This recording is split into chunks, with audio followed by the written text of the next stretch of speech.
Testimony began today in the federal trial of Boston Marathon bombing suspect Dzhokhar Tsarnaev. Families of some of the bombing victims were in the courtroom. Jurors were shown the now infamous video of the bombings at the marathon finish line back in 2013. Today's opening arguments and testimony followed nearly 2 months of jury selection in that case. All right, but finally now the real part of the trial has begun. NBC 10's Tony Gugliotta is live in Boston tonight. Tony.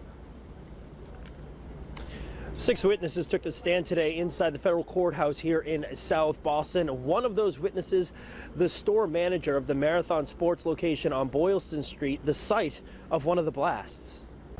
This artist rendering, the only thing we're allowed to show you from the proceedings inside the federal courtroom Wednesday.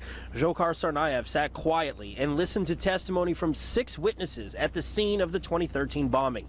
One of them, Shane O'Hara, a Rainham man who manages the Marathon Sports store on Boylston Street. The jury was shown video from inside the store when the bombs went off. In the video, you see O'Hara holding open the front door of the store and ushering people into the store to safety. You also see his co-workers rushing apparel that they sell in the store out to the sidewalk for use in treating the injured. O'Hara got very emotional in his testimony, saying at one time that he will never forget this for the rest of his life.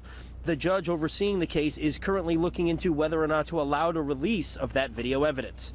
Before the witnesses were called to the stand, both the prosecution and the defense gave opening statements. Both sides agreed that Dzhokhar Tsarnaev and his brother Tamerlan are responsible for the bombings. Part of the evidence that will be presented by the prosecution is a photo of a note that Tsarnaev scrawled in pencil on the inside of the boat when he was hiding from police in Watertown. Tsarnaev's attorney says that although he is responsible for his actions, it was his brother Tamerlan who masterminded the whole ordeal, using his younger brother as a pawn in his extremist actions.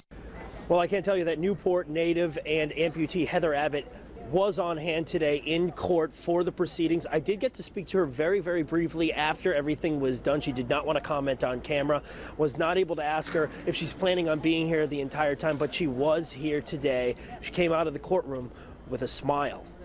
Live in South Boston, Tony Gugliotta, NBC 10 News. All right, Tony, thanks. NBC 10 plans complete coverage of the trial, updates every day of the testimony and new developments on the website as soon as they develop. Also